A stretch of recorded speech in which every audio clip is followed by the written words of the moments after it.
Olá pessoal, meu nome é Emerson Guimarães, sou professor de Biologia, sejam todos bem-vindos a mais uma aula.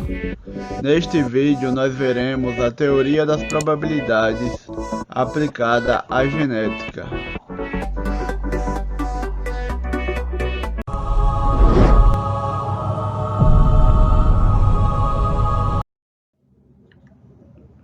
Um dos motivos de o trabalho de Mendel não ter sido compreendido por seus contemporâneos foi o raciocínio matemático utilizado pelo monge. Os biólogos da época não entendiam as variações em torno da proporção de 3:1 obtido nos diversos cruzamentos que Mendel fez com as ervilhas. Mendel, por sua vez, tinha plena consciência de que eram variações casuais, perfeitamente explicáveis pela teoria das probabilidades. Realmente, para compreender os resultados obtidos em cruzamentos genéticos, é necessário ter um conhecimento dos princípios básicos da teoria das probabilidades. Então, nos cruzamentos que Mendel fez, nós vimos na aula anterior que na geração F1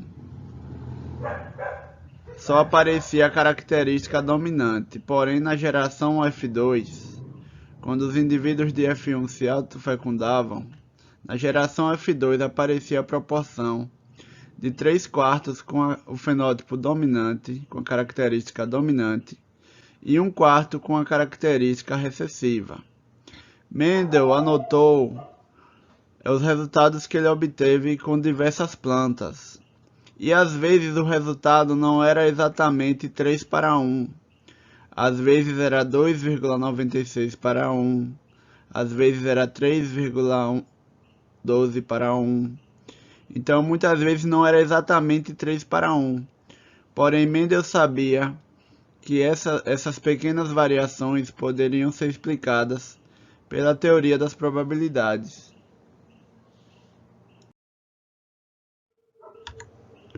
Então, o que é probabilidade? Probabilidade é a chance de um determinado evento ocorrer entre dois ou mais eventos possíveis. Por exemplo, a chance de uma moeda cair com a face cara voltada para cima representa um entre dois eventos possíveis, cara ou coroa. Nesse caso, dizemos que a probabilidade de sair cara é 1/2, uma chance em duas possíveis, ou 50%, pois espera-se que em aproximadamente metade dos lançamentos de uma moeda seja obtida a face cara. Então, probabilidade é a chance de um evento ocorrer entre dois ou mais eventos possíveis. Por exemplo, se você joga um dado, ele tem 6 faces. Então, cada face que ele tem a chance de 1/6 de ela cair voltada para cima. Se você tem um baralho com 52 cartas, cada carta que aquele baralho tem uma chance de 1/52 avos que você puxe uma delas. Então, dependendo de quantos eventos possíveis existirem, aí você vai ter a probabilidade, que é a chance de um determinado evento ocorrer dentre os eventos possíveis, né? Por exemplo, às vezes a pessoa joga em uma loteria. Então a chance de dar aquela aposta que a pessoa fez na loteria pode ser uma chance em 50 milhões, uma chance em 10 mil. Vai depender do número de possibilidades que existem, né? E do tipo de aposta que a pessoa fez.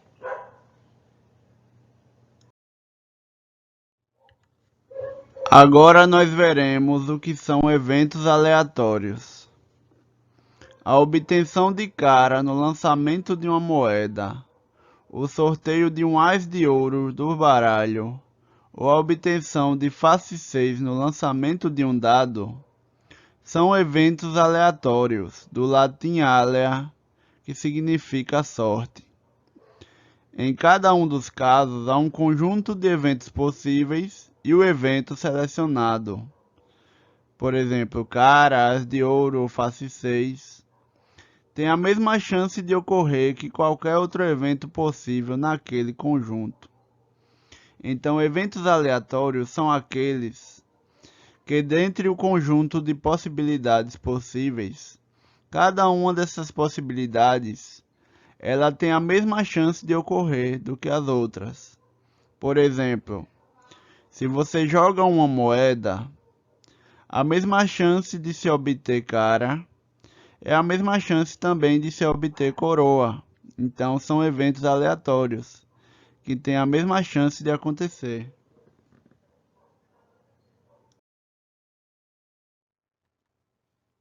Por exemplo, a probabilidade de se obter cara no lançamento de uma moeda é 1/2, pois o conjunto de possibilidades é composto de dois eventos, cara ou coroa, com a mesma chance de ocorrer. A probabilidade de se sortear o as de ouros em um baralho é 1/52, pois o conjunto de possibilidades é formado por 52 cartas, cada uma com igual chance de ser sorteada. A probabilidade de se obter face 6 ao lançar um dado é 1/6, já que corresponde a 1 entre 6 eventos possíveis.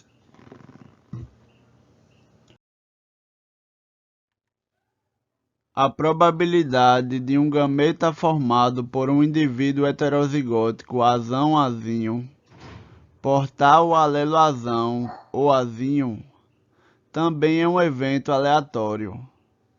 O conjunto de possibilidades é formado por dois tipos de eventos: o gameta ser portador do alelo azão e o gameta ser portador do alelo azinho, ambos com a mesma chance de ocorrer. Portanto, a probabilidade de um gameta de um indivíduo heterozigótico azão-azinho portar o alelo azão ou o alelo azinho é 1/2 ou 50%. Por quê?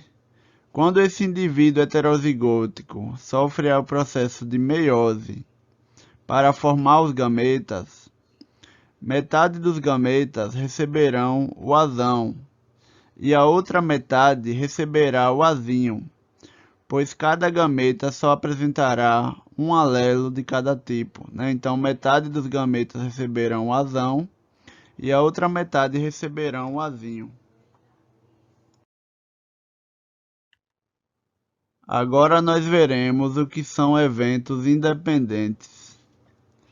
Quando a ocorrência de um evento não afeta a probabilidade de outro evento ocorrer, fala-se em eventos independentes. Por exemplo, o fato de se obter cara ao lançar uma moeda não aumenta nem diminui a chance de sair cara em um novo lançamento da mesma moeda ou de outra moeda qualquer. Assim, o resultado obtido em cada lançamento de moeda é um evento independente. Da mesma maneira, o nascimento de uma criança com determinado genótipo é um evento independente do nascimento de outros filhos de um casal. Por exemplo, mesmo para um casal que já teve 5 filhas, a probabilidade de uma sexta criança ser também do sexo feminino continua a ser 1/2 ou 50%. Então, os eventos independentes, a ocorrência de um evento não afeta a ocorrência de outro evento, ou seja, nem aumenta e nem diminui a chance de que outro evento daquele mesmo tipo ocorra.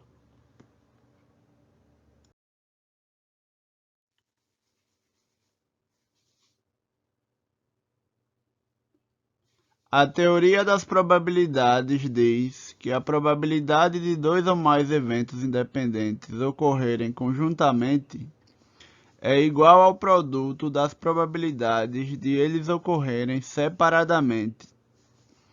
Esse princípio é conhecido popularmente como regra do I, pois corresponde à pergunta: qual é a probabilidade de ocorrer determinado evento e também um outro.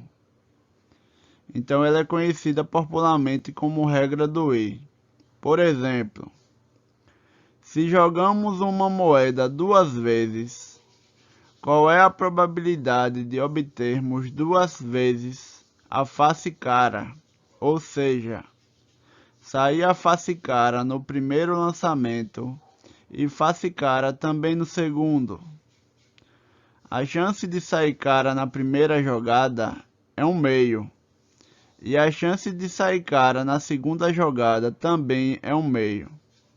A probabilidade conjunta de ocorrência destes dois eventos é 1/2 vezes 1/2, que é igual a 1/4.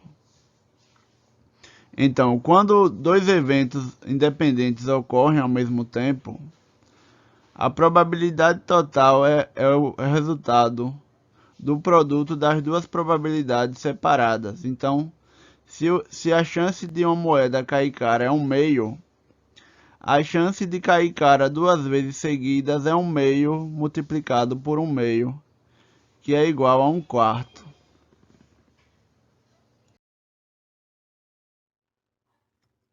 A segregação dos alelos de um gene em um organismo diploide é comparável à obtenção de cara ou coroa no lançamento de uma moeda.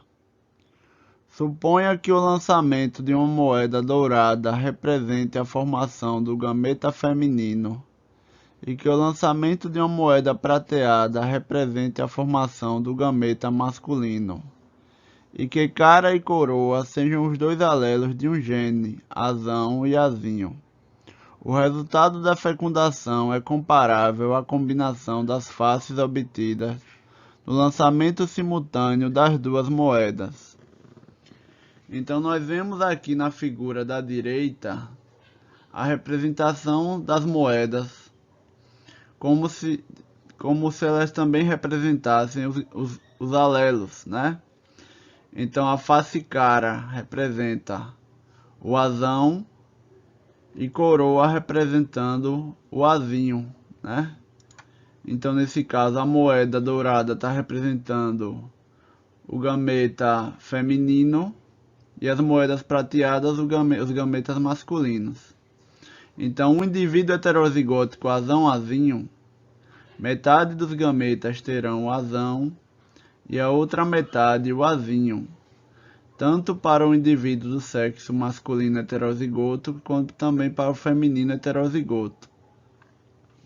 Então, na fecundação, aquele gameta com azão que fecundar o outro gameta com azão vai ser azão-azão.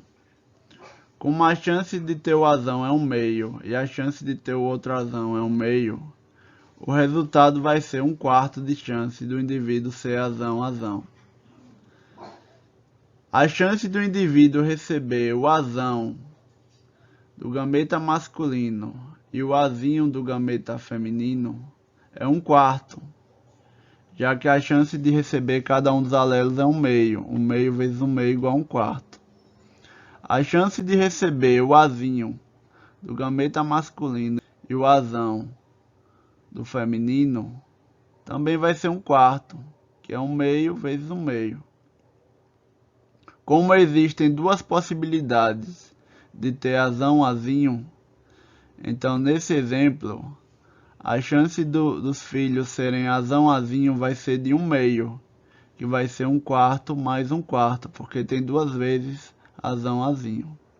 E a chance de ser azinho-azinho é 1/4, que é 1/2 de chance de receber o azinho do gameta feminino, multiplicado por 1/2 de chance de receber o azinho do gameta masculino.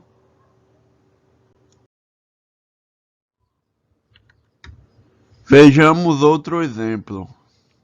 Qual é a probabilidade de um casal ter 2 filhos do sexo masculino? Uma vez que a probabilidade de uma criança ser do sexo masculino é 1/2, a probabilidade de o casal ter 2 meninos, isto é, de o primeiro filho ser do sexo masculino e de o segundo também ser do sexo masculino, é 1/2 vezes 1/2, ou seja, 1/4. Então, por exemplo, a chance de ter 2 filhos do sexo masculino é 1/4, né? 1/2 vezes 1/2. Aí, no caso, a chance de ter 3 filhos do sexo masculino, aí vai ser 1/2 vezes 1/2 vezes 1/2, que vai dar 1/8. Agora nós veremos o que são eventos mutuamente exclusivos. Outro princípio da teoria das probabilidades diz que a ocorrência de 2 eventos mutuamente exclusivos é igual à soma das probabilidades de cada um dos eventos ocorrer isoladamente. Eventos mutuamente exclusivos são aqueles em que a ocorrência de um exclui a ocorrência do outro. Esse princípio é conhecido popularmente como regra do ou, pois corresponde à pergunta: qual é a probabilidade de ocorrer um determinado evento ou outro?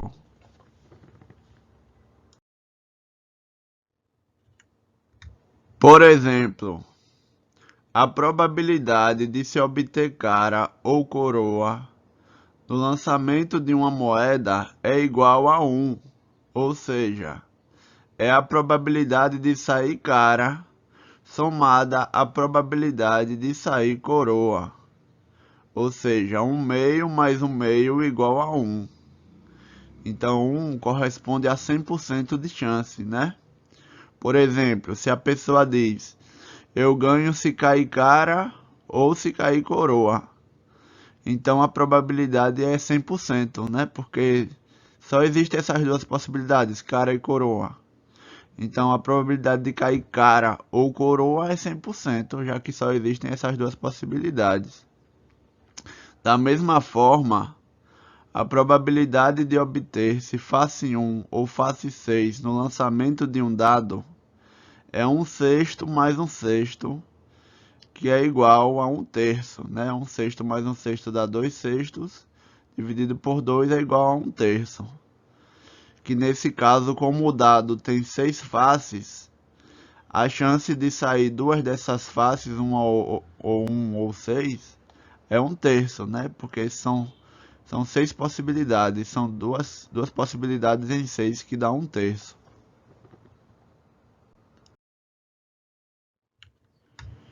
Considere agora outra questão.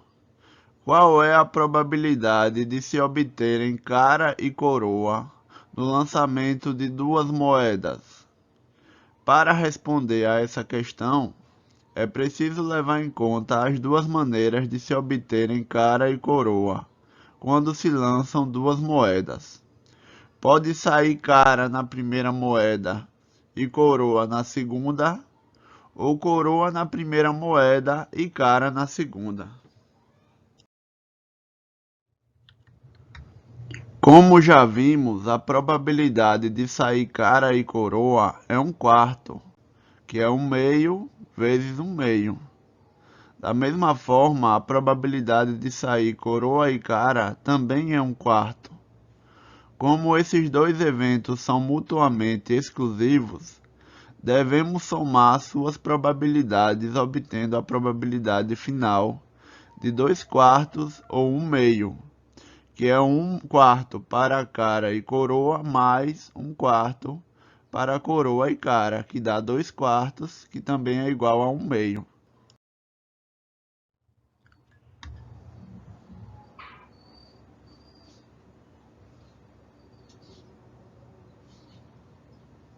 Raciocínio semelhante é válido para a genética. Por exemplo, qual é a probabilidade de um casal tendo 2 filhos, um ser menina e o outro menino? Há 2 maneiras de um casal ter um menino e uma menina. A primeira criança ser menino e a segunda menina, que é igual a 1/2 vezes 1/2, que dá 1/4 de chance.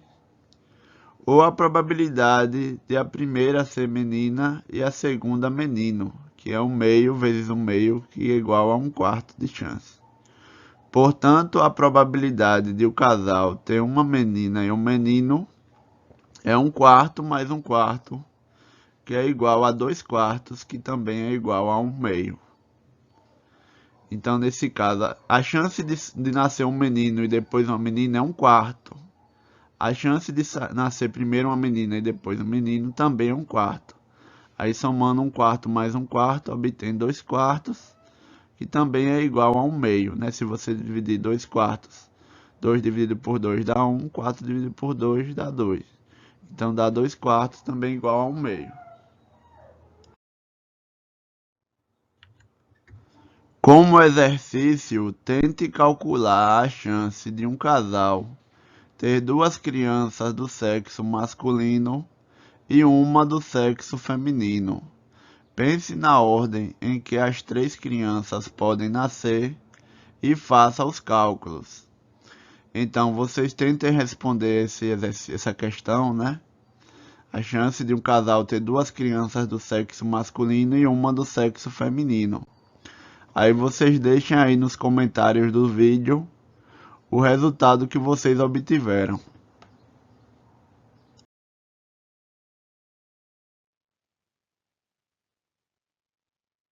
Então, pessoal, estamos chegando ao fim de mais uma aula. Muito obrigado a todos. Não esqueçam de se inscrever no canal, deixem um like e um comentário. Também ativem o sininho das notificações. Muito obrigado a todos e até a próxima. Valeu!